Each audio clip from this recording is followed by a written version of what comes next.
Hey Skrulls, welcome to Breakdown Channel Universe. Ini setelah atau hari terakhir, kok setelah sih? Ini adalah hari terakhir tayangnya The Book of Boba Fett di Disney Plus Hotstar, yang akhirnya kasih kita 7 episode, dan hari ini episode finalenya yang epic banget nih.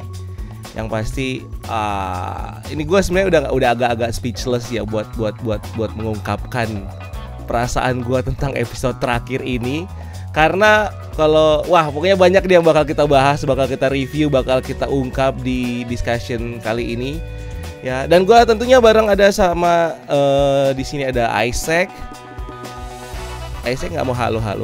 Halo. Nih belakang gua ada Baby Yoda, guys. Oh, gue juga dong. Terus ada juga Reza. Halo. Ada Dika. Dan ada Cat Bane di situ. Oh enggak ada. Oke. So, bakal kita bahas, bakal kita review, bakal kita lihat apa potensi yang bakal terjadi di storyline berikutnya di cerita-cerita di Star Wars, di seri-seri Star Wars, atau di film, atau di apapun itulah yang berhubungan dengan Star Wars. Bakal kita bahas nanti di sini. So, welcome to Breakdown Channel Universe. Jangan lupa, kalau belum subscribe dulu sebelum kita mulai topiknya. Kalau sudah, langsung kita bahas topik kita kali bumper.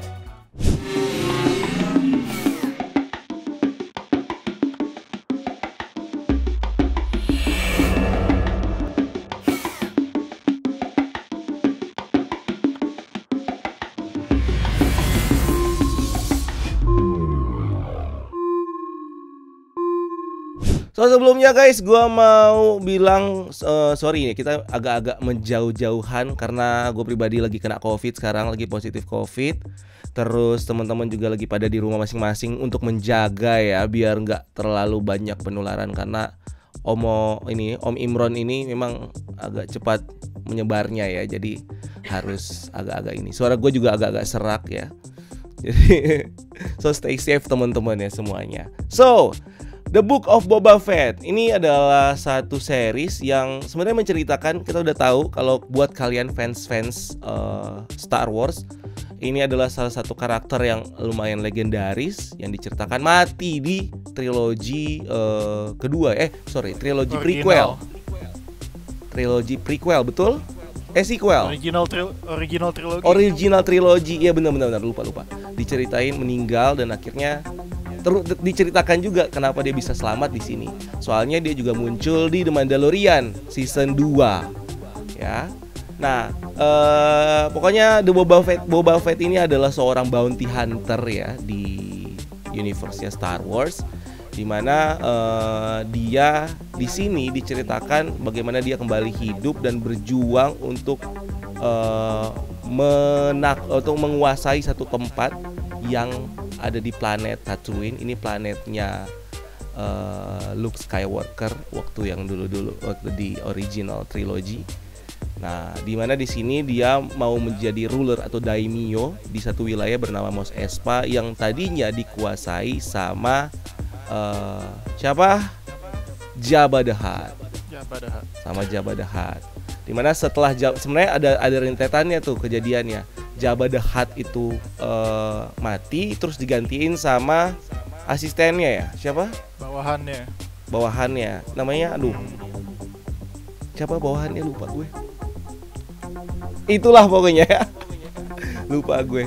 Nah, dan akhirnya diambil alih sama Boba Fett, dan akhirnya dia di sini harus menunjukkan powernya, dia harus menunjukkan bagaimana dia bisa mampu nggak sih menguasai wilayah Mos Espa dan melawan sindikat yang memperebutkan spice.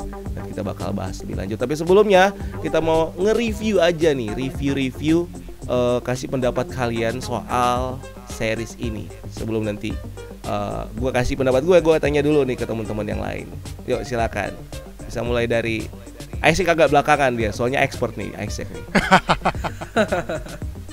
Profesor Star Wars. Bib Fortuna tadi nama bawahannya sih. Oh iya, Bib Fortuna. Baru inget gue. Bib Fortuna. Yuk siapa yuk? Dika, Reza. Gue. Nah. Ya kalau menurut gue ya, reviewnya film Boba Fett ini series Boba Fett ini ya cukup menjelaskan alasan kenapa dia bisa selamat sih dari Mando, karena kan semuanya kan kaget gitu ya kenapa dia bisa selamat, karena di trilogi aslinya Star Wars dia kan mati dimakan Sarlacc ya? Yo, Ya, Sarlacc. mati dimakan Sarlacc gitu kan. Nah terus dia bisa Cacing besar Alaska. Oh enggak ya? Cacing besar Alaska. Terus dia bisa selamat kenapa ya? Karena ini gitu kan. Tapi menurut gue malah karakter Boba Fett-nya itu kerennya di akhir doang sih, di episode akhir doang. Yang sebelum-sebelumnya tuh yang menjelaskan dia kenapa bebas tuh menurut gue kayak kurang keluar karakternya si Boba Fett-nya gitu menurut gue. Tapi overall ya gue suka sih. 7,5 lah kalau dikasih nilai ya, 7,5/10. Itu aja sih kode gue. Oke. Dika. Kalau menurut gue ya, series The Book of Boba Fett ini kayak semacam series yang adaptasi cerita anime sama komik itu, kayak tipikal anime manga gitulah. Yang dimana si karakter utama si Boba Fett-nya ini kayak berjuang dari dia titik terendah sampai dia titik tertinggi, dari mulai dia keluar dari Sarlacc Pit kan susah payah tuh survive, terus habis itu dia ketemu sama Tusken Rider, sampai akhirnya dia bisa dapat armornya lagi dan akhirnya dia jadi daimyo di Mos Espa gitu loh. Jadi kayak kelihatan perjuangan dia loh, jatuh bangunnya dia kelihatan, dan dalam perjalanannya juga dia kayak nemuin banyak musuh, tapi juga musuh-musuh ini tuh nggak selama jadi musuh gitu, jadi temen juga. Akhirnya direkrut dia jadi temen, kayak misalnya si Fennec Shand, terus geng motor cyborg gitu, terus si Black Krrsantan, si Wookiee itu. Akhirnya kan dia rekrut jadi temen nih, Mando, Cobb Vanth segala macam. Akhirnya dia bisa ngimpun karakter-karakter yang dulunya bertentangan sama dia, akhirnya jadi sekutu, dan akhirnya sekutu-sekutu inilah yang dia bawa di final fight, yang tarung sama dia, yang loyal sama dia, yang akhirnya ngebantu dia buat jadi the true daimyo atau ruler di Mos Espa ini sih. Dan gue bukannya nggak seneng ya sama kemunculan si Mando dan Grogu di episode 5 sama 6, tapi gue merasa kayak semacam kemunculan mereka tuh kayak foreshadowing karakter utama ini loh, di series ini loh. Ini kan namanya The Book of Boba Fett kan, jadi kan harusnya lebih nge-explore ceritanya si Boba Fett ini. Cuman ketika mereka muncul, gue merasa kayak mereka nih kayak foreshadowing si si Boba Fett ini. Bagaimana cerita Jedi, terus Mandalore juga diceritain lagi. Ya gue hampir kayak beranggapan kalau ini bukan Book of Boba Fett, tapi ini Book of Din Djarin. Cuman ya nggak apa-apa sih, karena kan ini seriesnya juga connect ke Mandalorian season 3 ya, tapi ya nggak apa-apa juga. Cuman agak melencengkan cerita aja sih menurut gue ya. Dan kalau buat gue ngasih review score ya, mungkin gue bisa bilang series ini nilainya 7,5 kali ya, sama kali sama Reza mungkin ya 7,5 lah, udah pas banget. Oke, Isaac. Oke, gue mungkin agak lebih panjang dikit daripada yang lain. Jangan terlalu panjang, masih panjang pembahasan ya. Review dulu. Oke, pokoknya menurut gue sih series The Book of Boba Fett ini solid banget. Dari banyak hal ya, dari storyline-nya Boba Fett sendiri menurut gue bagus, walaupun ada beberapa hal yang menurut gue kayak ini kurang pas aja di dalam suatu galaksi Star Wars. Contohnya kayak yang biker gengnya menurut gue itu kayak Power Rangers banget. Itu gayanya sutradara Robert Rodriguez, Alita Battle Angel dan hal-hal Spy Kids gitu lah, yang gue kurang suka gitu. Tapi walaupun ada hal-hal yang seperti itu yang agak kurang fokus dengan esensi series Boba Fett, gue masih bisa terima, karena gue melihat series ini tuh bukan cuma The Book of Boba Fett doang, tapi ini adalah Mandalorian season 2,5, season 2.5. Karena udah kelihatan yang pas bagian tengah-tengahnya itu 2 episode fokusnya ke si Din Djarin.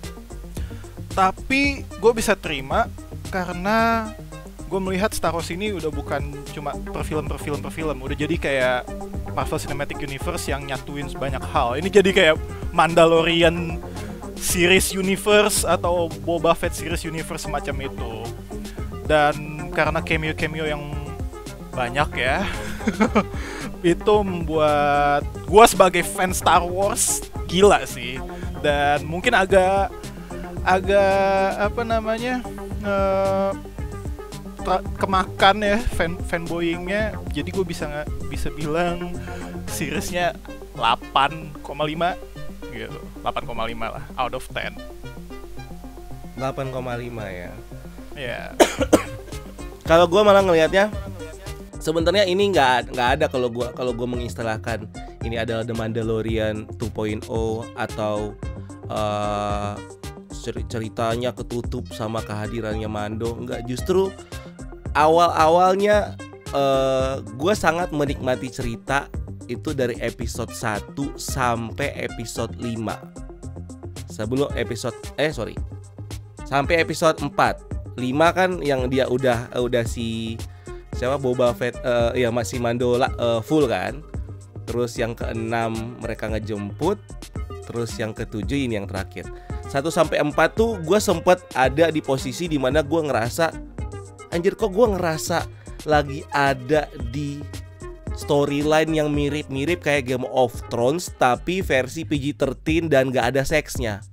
Tapi bagaimana si Boba Fett mau mengumpulkan kekuatan itu apa ya, feel-feelnya yang gua rasain kayak feel-feelnya si siapa Daenerys Targaryen lagi mau menaklukkan satu wilayah gitu, yang pas dia mau comeback dengan tanpa power apa-apa, yang kayak cuman punya berapa orang. Jadi gue ngerasa kayak gitu. Terus juga beberapa ceritanya dia dari beberapa cerita backstory-nya dia dengan Tusken Riders. Terus cerita-ceritanya yang sebelumnya. Terus bagaimana lemahnya dia tetap dibikin lemah gitu. Jadi kayak kalau punya karakter nggak perlu dipaksain untuk jadi kuat mentang-mentang judulnya The Book of Boba Fett jadi Boba Fettnya overpower banget. Enggak gitu loh.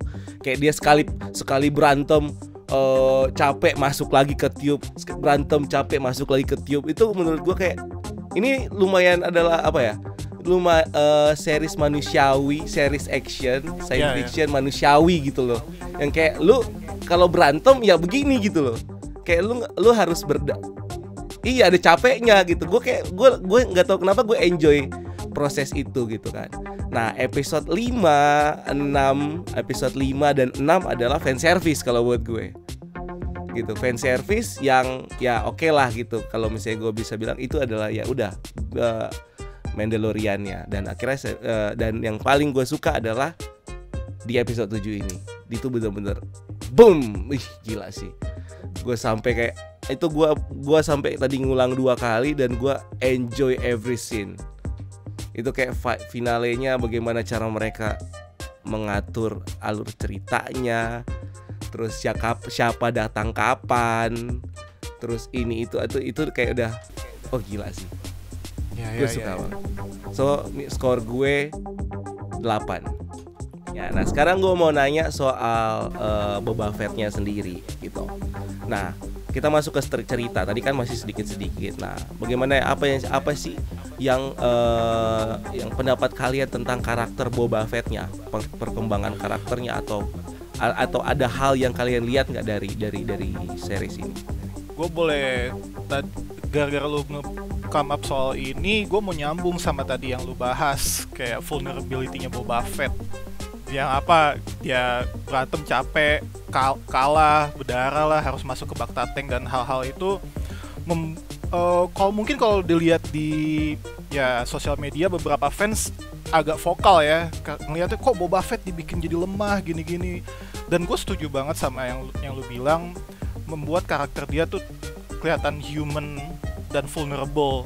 Dalam arti sebelum-sebelumnya emang Boba Fett tuh kita cuma ngeliatnya di episode kelima dia cuma ada satu line doang, Empire Strikes Back. Di 6 dia cuma teriak dan mati masuk ke dalam Sarlacc yang ya jadi itu kayak mungkin di mata beberapa fans ya, Boba Fett itu adalah karakter yang cool, keren, edgy atau semacamnya. Tapi dengan ada series ini dan dikasih lihat apa backstory pengalaman dia dengan Tusken Raiders, terus permasalahan apa ya kayak keluh kesah pergelutan dia tentang masa lalu dia pas di Kamino sebagai klonnya Jango Fett itu nambahin layer tersendiri terhadap karakternya si Boba Fett ini. Buat gua pribadi jadi lebih menarik. Soalnya kalau misalnya karakter cuma cool, kelihatannya keren, bisa ngebunuh orang,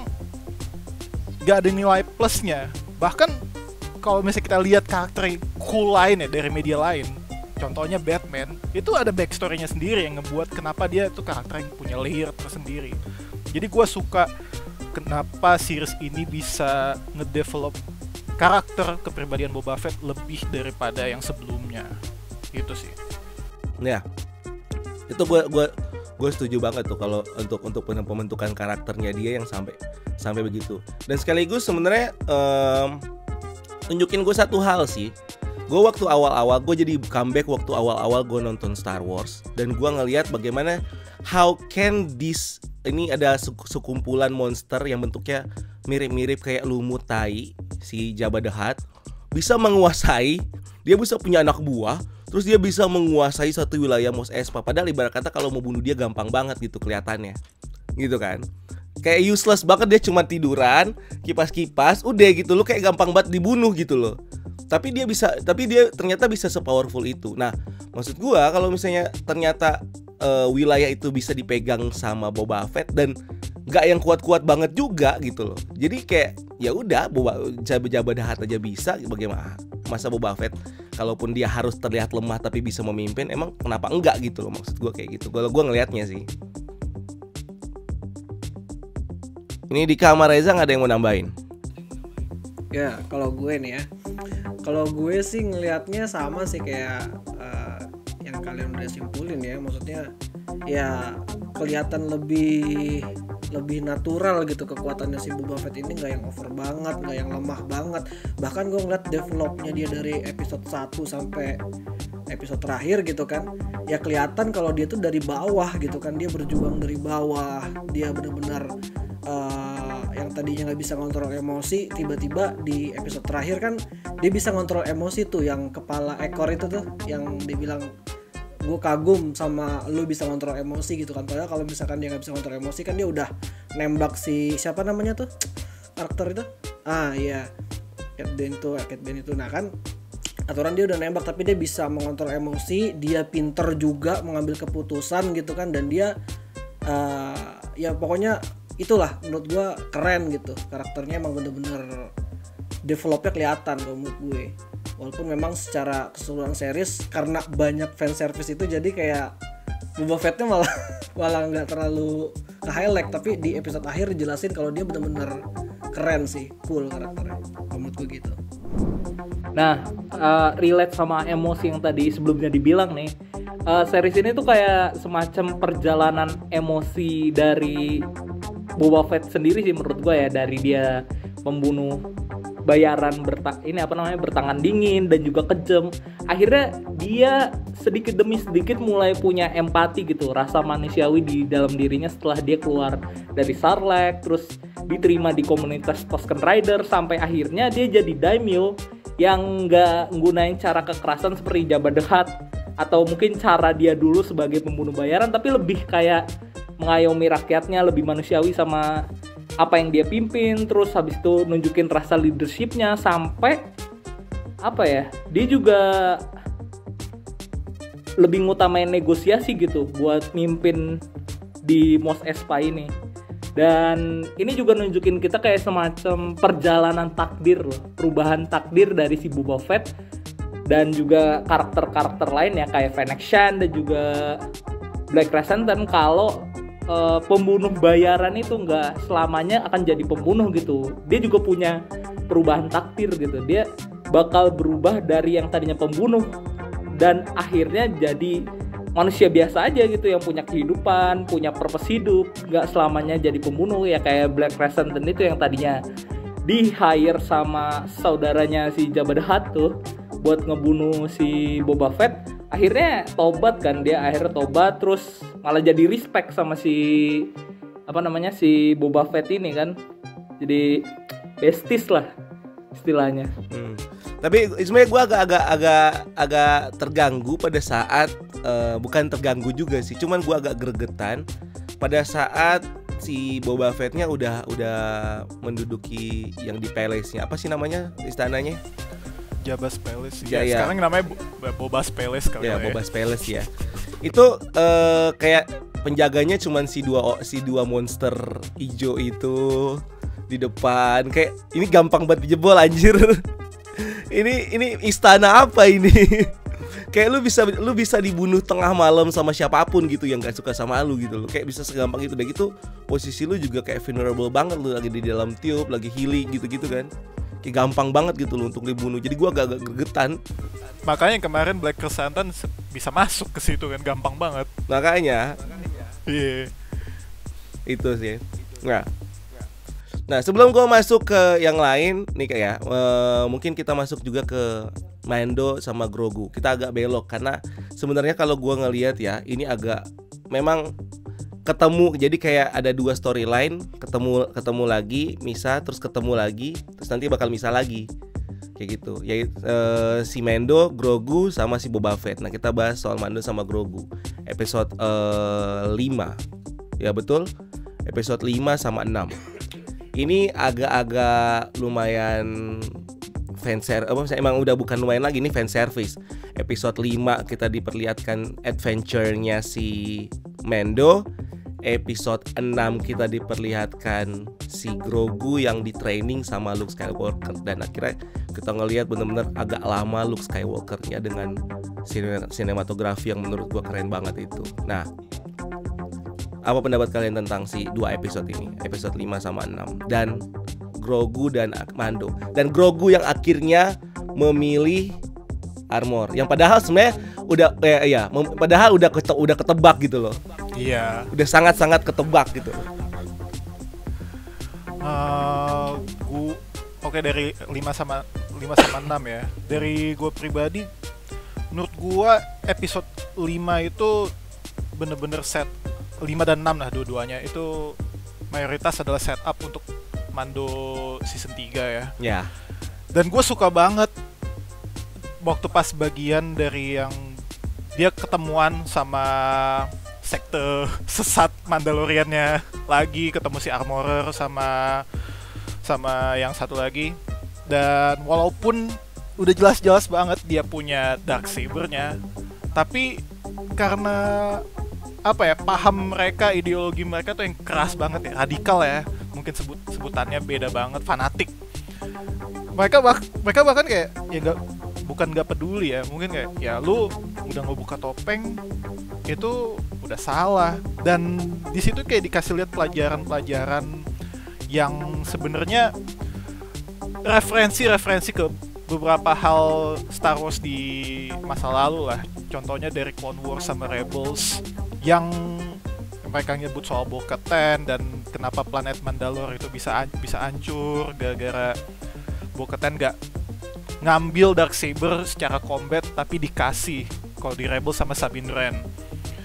Itu ada pelajaran yang menurut gue bakal diinget lagi sama Mando di season selanjutnya, ada antara itu season 3 atau mungkin di season 4 yang mungkin ngetis juga tujuan dia atau takdir destiny fate-nya dia di masa depan. Ya bisa jadi dia emang bakal jadi pemimpinnya semua Mandalorian mungkin gitu. Jadi itu bukan cuma fan service tapi deep cut banget ke dalam lore atau inilah historinya Star Wars. Tambah lagi soal yang episode 6 Grogu, ya udah jelas lah ya, emang dari kayak yang nonton sequel trilogi itu udah pasti tahu ya Grogu pasti milih armor, karena kalau misalnya dia nggak milih armor udah dibunuh sama Kylo Ren di sequel trilogi dan nggak mungkin kan. Dan juga udah ditis dari pesawatnya si Mando and1 Starfighter yang baru ada dome sendiri buat Grogu, itu udah kelihatan jelas lah. Gue seneng banget sih ternyata di episode 6 ada adegan di mana Luke Skywalker ngobrol sama Ahsoka Tano, karena kayak banyak fans fans yang mungkin dulu nonton Clone Wars sama Rebels mikir kayak gimana kalau si muridnya Anakin Skywalker interaksi sama anaknya Anakin Skywalker, dan di situ fan service yang iya callback banget, you just like your father. Of course yang positive things ya, bukan negative things ya. Dan ya kelihatan banget di situ kayak ya family friend. Dan gue pribadi seneng juga sih Grogu memilih bokapnya. Itu esensialnya udah jelas banget itu bokap angkatnya. Ada ya memilih bokapnya karena ya untuk kedepannya butuh series Mandalorian tuh pasti butuh heart and soul-nya, yang menurut gua adalah relasi antara si Mando sama Grogu itu sendiri gitu. Dan gue penasaran sih apakah nanti Luke bakal muncul lagi kah di serinya Ahsoka atau enggak, ya kita lihat aja sih itu. Ya mungkin bakal muncul ya, tapi dikit-dikit kayak itu aja gitu. Karena sekarang ya dengan kalau nggak salah kan mereka sekarang pakai aktor real ya, yang mukanya dikasih titik-titik itu kan. Iya, itu pakai deepfake. Maksudnya kayak untuk polesan teknologinya udah nggak terlalu yang gimana banget. Apalagi kalau nggak salah aktornya siapa tuh, gue sempat ngeliat, dan mukanya juga agak-agak familiar. Kalau nggak salah masih pakai ini ya. Masih pakai si ini kan? Siapa aktornya? Mark Hamill tapi mukanya dititik kan? Yang ini mereka pakai cast pemeran pengganti, mukanya di deepfake sama mukanya Mark Hamill. Jadi mereka tuh nge-hire deepfake artis dari YouTube untuk masangin muka Mark Hamill, karena yang waktu pas di season 2 kan agak jelek tuh sebenarnya CGI mukanya. Tapi suaranya si Mark Hamill beneran gitu. Nah, maksud gue itu jadi mempermudah banget untuk kedepannya gitu kan, untuk lu mau pakai karakter apapun yang udah mati, bahkan even lu mau ngangkat lagi Anakin, jangankan Anakin gitu, siapapun bisa lu angkat gitu loh untuk masuk ke sini. Jadi dengan nanti di series Ahsoka menurut gue bakal ketemu lagi, atau bahkan bakal ada mereka adventure bareng. Kalau yang gue lihat gitu kan, itu yang bakal jadi wah gila sih, ini bakal jadi keren banget. Tapi kan Ahsoka kan masih kapan ya, masih agak lama ya. Justru yang paling dekat yang bakal kita temuin itu adalah bukan Obi-Wan dulu. Nah, tapi Obi-Wan ini nggak ada tis-tisnya di sini. Maksudnya kayak lu ngetis kayak apa gitu kan? Nanti kali di sedikit gitu. Kali. Mungkin karena belum ketemu koneksi atau gimana, belum mungkin ya. Gua nggak tahu. Oh iya, beda. Timeline-nya masa lalu banget. Tapi emang udah confirm belum? Udah confirm itu sekitar 5-10 tahun setelah yang Anakin jadi Darth Vader pertama kali, episode 3 Revenge of the Sith. 5 tahun kalau nggak salah gitu. Tayangnya bulan Mei. Oh iya, bulan Mei ini kan? Jadi Obi-Wan dulu baru Mando. Oh, berarti memang karena nggak ada tis-tisnya atau apa, emang karena paling nggak apa kayak trailer atau apa kayak gitu di post credit scene kayak. Tapi ya udahlah ya. Lanjut. Siapa yang belum ngebahas soal Mando sama Grogu tadi? Gue.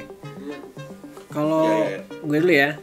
Kalau gue sih ngeliatnya ya udah pasti semuanya sama ya, fan service gitu ya. Ada Mando sama Grogu karena kan seriesnya ada Book of Boba Fett ya. Cuma menurut gue tuh kayak fair sih, karena di Mandalorian season 2 Boba Fett nolong si Mando gitu kan untuk di misinya dia gitu. Nah di Boba Fett Mando nolongin si Boba Fett gitu kan, gratis lagi gitu, karena dia sama-sama bounty hunter juga, terus sama-sama saling bantu juga gitu. Jadi menurut gue yang nggak apa-apa gitu, maksud gue kalau dia ada di 2 season ini gitu sih kalau menurut gue. Oke, Kak? Kalau menurut gue sih terlepas dari episode 5 yang ngejelasin soal sejarah Mandalore dan juga episode 6 yang apa ya kayak nyeritain soal perjalanan Jedi-nya si Baby Yoda, si Grogu ini. Yang paling gue suka sih lebih ke si Mando-nya bagaimana dia belajar untuk menggunakan Darksaber loh. Kan dia kan di ending Mando season 2 kan cuma dapet dari Moff Gideon kan pas bertarung, tapi dia belum tahu nih cara pakai di Darksaber ini kayak gimana. Makanya di episode ini tuh diliatin banget tuh bagaimana cara dia nge-train sama armorer, gunain cara bertarungnya Darksaber kayak gimana, filosofi bertarungnya gimana, bagaimana dia tuh nggak boleh ngelawan gitu kalau nggunain kekuatannya, harus kayak nurut-nurut aja, mungkin kayak gitu sih. Gue suka bagian episode 5 itu ya pas gue ngeliat si tempelnya itu. Pas gue ngeliat tempelnya itu terus mulai masuk-masuk, oh ternyata ini bakal jadi sekolah buat apa-apa dan Grogu bakal jadi murid pertamanya. Dia langsung kayak gitu kan. Nah, terus gue langsung mikir, wah, ini pasti bakal something happen karena di trilogi kedua yang di episode 7, 8, 9 kan maksudnya kita tahu kalau si murid pertamanya dia itu ya udah si ini kan, Kylo Ren, Ben Solo. Nah, pasti bakal terjadi sesuatu. Nah, pas muncul tiba-tiba disuruh kasih pilihan, gue sebenarnya antara aduh lu pilih lightsaber kek, gitu kan, atau bisa nggak sih lu pegang dua-duanya gitu kan. Tapi enggak sih, dia pasti, gue langsung kayak di dalam pikiran gue, enggak, dia pasti pilih armornya. Karena ya iya jelas pada saat itu si Luke akan nggak punya murid sama sekali dan dia akan mencari murid-murid yang lain gitu kan. Dan akan dibawalah si Ben Solo untuk jadi murid pertamanya. Langsung dong, oke, berarti ceritanya nggak terlalu gimana-gimana. Oke, nyambung lah gitu kan. Dan itulah, dan sekaligus menjawab gitu kan, kenapa di trilogi ketiga gitu kan, di episode 7, 8, 9 kita nggak pernah tuh denger atau apa segala macam soal Grogu atau ras atau rasnya si Yoda gitu kan. Karena memang ya udah dianggap, maksudnya ya udah dianggap hilang karena dia tidak mengambil karir sebagai Jedi. Gitu sih, gue langsung, oh iya jelas, ya udah berarti nextnya adalah ya si Yoda ini bakal benar-benar tidak terdeteksi sama Jedi dan segala macam, atau mungkin dengan sengaja ya udah biarin aja, kalaupun semua Jedi mati paling nggak ada satu tuh yang masih hidup dan satu-satunya, which is ya udah sekarang kalau misalnya kita mau lihat, kalau mau sambung-sambungin misalnya gitu kan, di akhir si anjir gue lupa siapa sih si Jedi cewek bangke, Rey. Si Rey menjadi satu-satunya Jedi. Oh tentu tidak. Masih ada Grogu yang punya kekuatan Force yang gede banget. Dan ya bisa aja gitu kalau misalnya dia nanti ketemu sama, ibarat kata kalau kita ngomongin further story gitu kan di Star Wars, bisa aja Grogu nanti ketemu sama si Rey dan akhirnya dilatih dan lain-lain. Ya kayak gitu. Pokoknya jadi bikin gue bermain lumayan jauh sih imajinasinya pas gue nonton episode ini sih. Gue bilang anjing, langsung kemana-mana, langsung kayak udah bisa mendebak episode 3 season 3 Mandalorian, season 4 dan lain-lain. Oke, kita ngebahas soal beberapa side karakter yang menurut gue ini lumayan agak ini ya. Wow. Pertama, kalau kita ngobrolin Kovan, udahlah, kita udah ngelihat dia ini karakternya di Mandalorian. Tapi yang lumayan bikin gua agak suka itu adalah si Cad Bane. Cad Bane. Cat the Chat Bane. Ya. Dan gue agak gue akhirnya ngelihat beberapa klip-klip yang dari Clone Wars, dan sebenarnya gue ada sempat ketonton sebenarnya waktu itu episode ke-8 kalau nggak salah, apa 7 ya, The Bad Batch. Dia ada di situ sama lawanan sama Fennec soalnya. Iya, waktu kayaknya dia disuruh ngenyulik si siapa sih anak kecil yang ada di Bad Batch itu, disuruh sama si si Omega, disuruh sama si cameo, si Queen cameo-nya. si ratunya gitu kan. Karena kan si anak itu lumayan penting lah buat mereka. Dibayar gitu. Dan ternyata setelah gue lihat beberapa klipnya yang ada di Clone Wars, ini di sini baru gue bilang karakternya jadi beda banget. Menurut kalian gimana? Oke, gue bakal ngasih tahu apa sedikit lah reaksi gue waktu pas dia muncul. Itu gue teriak banget karena misalnya dulu banget tahun 2008 2010-an awal ada yang bilang Cat Bane bakal muncul versi live actionnya, itu gue nggak bakal percaya. Makanya itu gue sesurprise itu, walaupun kepikiran gitu. Karena kan si Boba Fett udah ngumpulin banyak orang buat bantuin dia lawan Pikes. Pasti kita mikir, ya Pikesnya nyari bantuan sama siapa? Apakah Cat Bane? Gue sempat mikir kayak gitu. Enggak mungkin gitu. Udah lama gak pernah ketemu. Dan ternyata dia muncul di situ. Dan menurut gue introduction dia di series ini efektif banget untuk ngasih lihat segimana dia badass dan cepet banget. Soalnya di awal episode 6 kita dikasih lihat Cobb Vanth nembak Pikes-nya cepet, tapi dikasih lihat lagi Cobb Vanth gak secepet Cat Bane dan gak sebadass Cat Bane. Dan gaya karakternya menurut gue emang beda ya, style animasi dan style ininya kayak mungkin gue mikirnya ya si Cat Bane di sini birunya lebih muda mungkin karena lebih tua gitu. Terus nggak, kalau di Clone Wars tuh dia punya jetpack di sepatunya dia, sepatu boots, dan ada beberapa perlengkapan lain. Mungkin gue merasa kayak ya udah beberapa tahun udah lewat dan ya inilah dia versi tuanya gitu. Iya, gue baru mau ngomong cuma mengandalkan skill dia, nggak mengandalkan peralatan atau perlengkapan lain gitu. Tapi secara personality itu pas banget, apalagi yang dikasih lihat yang di interaksi dia sama Boba Fett di episode 7 di finalenya. Dengan cuma beberapa kata, beberapa kalimat mereka berdua nyeritain backstory yang mungkin beberapa fans gak tahu, tapi ya mereka tuh punya history. Itu gue suka banget karena buat yang gak nonton Clone Wars, si Cat Bane ini adalah mentornya Boba Fett. Dia yang ngajarin Boba Fett untuk jadi bounty hunter, bukan bokapnya. Karena bokapnya ninggalin dia. Iya, udah mati gitu kan. Dan Cat Bane ini kalau dilihat di komiknya lagi, itu saingan beratnya si Jango Fett. Jadi kayak apa ya, poetik banget gue rasa. Si Cat Bane gak suka sama Jango Fett mati, anaknya diambil sama Cat Bane buat dilatih menjadi, iya, dilatih untuk menjadi bounty hunter yang hebat, cuma buat dikalahin lagi supaya nggak ada nama Fett sebagai bounty hunter yang paling tinggi. Betul. Biar cuma Bane doang. Betul. Dan apa, kalau misalnya kalian lihat detail-detail di kostumnya Boba Fett dan kostumnya si Cat Bane di kepalanya itu ada plat besi. Itu karena Boba Fett pernah nembak dia di kepalanya. Dan Boba Fett helmnya itu ada apa, penyok gitu karena ditembak sama Cat Bane.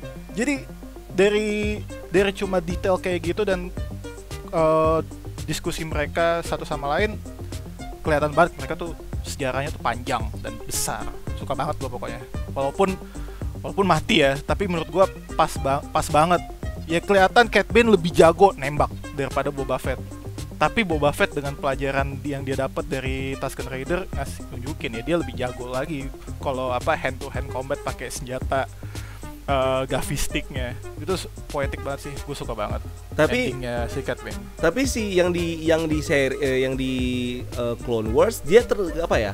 Apa mungkin karena animasi jadi kalau mau dibikin agak-agak cowboy gitu nggak terlalu dibikin lah kalau di animasi. Yeah. Tapi kalau di bagian sini itu gue suka banget sih pas bagian adegan cowboynya. Gue bilang anjir, kayak sumpah lu di bener dan pas banget gitu kan. Tatooine kan Tatooine udah pasti pasir gitu kan. Pasir. Ada satu ada yang si iya sumpah berasa banget idi. Gue langsung ngeliat anjir sumpah yang kayak dan dia andalannya sekarang itu adalah dia langsung ngebuka jubahnya dia, terus siap-siap tangannya dia cepet-cepetan buat ngambil pistol buat ditembak kayak cowboy. Anjir, gue langsung bilang gila sih ini sumpah. Dan gak banyak apa ya, tipikal ya bener kata si Isaac tadi, si Cad Bane di sini dibikin berbeda karena aging gitu loh, karena dia menua gitu kan, jadi lebih kayak nggak terlalu banyak ngomong yang gimana gitu kan, nggak terlalu yang kayak udah lebih ke udah nunjukin karisma aja gitu menurut. Gak banyak gaya lah. Udah nggak banyak gaya gitu loh. Udah deh sini deh kita ngadu deh gitu. Karena ya memang udah aging aja itu sih gue gila, gue suka banget. Ada satu storyline kalau nggak salah si Count Dooku itu dia ngumpulin semua bounty hunter, terus di eliminate satu-satu pakai tantangan gitu kan, ya kan, di eliminate satu-satu, terus selalu tuh kayak si Cad Bane tuh paling atas, akhirnya tersisa beberapa di antara mereka di finalnya, dan akhirnya mereka bilang oke, sekarang kalian semua kerja buat Cad Bane. Anjir. Disuruh, jadi udah Cad Bane aja deh yang paling ini, udah kalian semua nih bounty hunter, kalian kerja sama Cad Bane. Ya udah, anjir gue bilang. Nah terus ada sebenarnya yang gua ini yang setelah Cad Bane itu kan Cad Bane tuh dia apa ya, misi pertamanya dia kan tuh sebenarnya nyolongin satu alat yang buat deteksi bayi yang punya force kan, holocron. Nah, gue agak kepikiran. Nah, gue nggak tahu apakah gue yang kurang perhatikan, tapi bukankah holocron yang di Clone Wars itu dia hanya menunjuk kalau nggak salah 1 apa 2 bayi doang gitu. Dan kan soalnya holocron itu dia menyimpan data tentang 4 bayi yang punya potensi force tinggi gitu. Dan cuma muncul 2 bayi doang. Nah, maksudnya apa jangan-jangan 2 bayi lagi atau salah satu bayi itu adalah si Grogu. Nah, itu gua agak itu sih. Itu menarik banget sih kalau misalnya mau dibahas, tapi nanti ya. Sebenarnya ini gue sayangin banget sebenarnya kalau mau mengeksplor soal Star Wars tuh banyak banget yang bisa dieksplor di Star Wars sebenarnya. Tapi sayangnya audiens Indonesia banyak yang tidak terlalu ini ya ngikutin. Oh iya, satu lagi. Ini salah satu yang sebenarnya agak gue pertanyakan, apa mungkin karena pengetahuan gue tentang Star Wars agak kurang, adalah tiba-tiba di Star Wars muncul satu istilah yang bikin gue wah gila sih, ini adalah spice. Oh, which is itu adalah oke, kita tahu Star Wars copy Dune, tapi nggak tiba-tiba ada spice dong. Nggak tiba-tiba ada spice yang bisa lu ambil di tengah-tengah gurun dong, kayak di Dune dong. Itu sih yang bikin gue gila. Ini udah oke. Itu jadi spice itu sebenarnya emang itu jelas diambil dari Dune ya, karena Star Wars sendiri terinspirasi dari Dune. Lihat aja Tatooine, padang pasir gitu. Dan spice sebenarnya udah ada dari lama. Contohnya di episode 4 tuh si Han Solo punya backstory, dia tuh smuggler spice, tapi kita nggak pernah ngeliat spice itu kayak gimana, dan cuma disebut kalau spice itu adalah drugs. Nah, kita sebenarnya bener-bener ngeliat spice itu kayak gimana tuh di sini, tapi ada juga di film Solo A Star Wars Story itu ada Castle Mines, planet yang tambang, isinya itu untuk nambang spice, dan orang-orang yang ada dalam situ yang Wookiee yang diselamatin, dan slave budak-budak inilah organized crime yang diperdaya buat ngambil spice gitu. Oh iya. Jadi, iya betul. Ya betul. di film Solo ada gitu. Dan ya emang mirip sama kayak Dune, dia tuh narkoba gitu. Iya.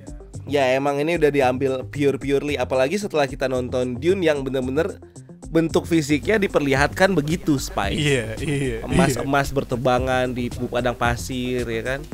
Terus tiba-tiba di sini diperlihatkan ya bentuknya juga kurang lebih sama, cuma nggak terbang-terbangan. kayak gitu. Itu kayak bikin gue ini. Nah, satu lagi adalah satu karakter Wookiee yang menurut gue ini keren banget dan jangan mati deh ini karakternya. Siapa karakter Wookiee-nya? Lupa gue namanya. Black Krrsantan. Black Krrsantan, gila. Ini super keren banget nih karakter. Pendapat kalian, Black Krrsantan? Konteks dikit nih buat history Black Krrsantan. Di komik, kalau kalian yang di seriesnya Book of Boba Fett, kalau kalian lihat yang dia ada bekas luka di dekat matanya, itu dia kena lightsabernya Obi-Wan Kenobi. Jadi waktu pas Obi-Wan udah di Tatooine, dia diserang sama Black Krrsantan karena diincer, Jedi diincer buat ambil bounty-nya, tapi Black Krrsantan disuruh sama Jabba buat datang ke tempatnya Luke Skywalker, paman sama bibinya, Uncle Ben. Uncle Ben itu mas Star Wars. Si keluarganya dia lah yang ada di Tatooine itu untuk ngambil pajak lah, atau something like that, karena itu kan daerah Jabba. Nah, si Obi-Wan muncul dan berantem lawan Black Krrsantan. Lukanya di matanya si Black K itu gara-gara Obi-Wan. Nah, apakah mungkin dia muncul juga di seriesnya Obi-Wan? Bisa kan? Iya, berarti koneksinya ini Black Krrsantan ini dia pasti bakal muncul di Obi-Wan. Udah. Dan di komiknya yang lain, dia itu sebenarnya partnernya Boba Fett.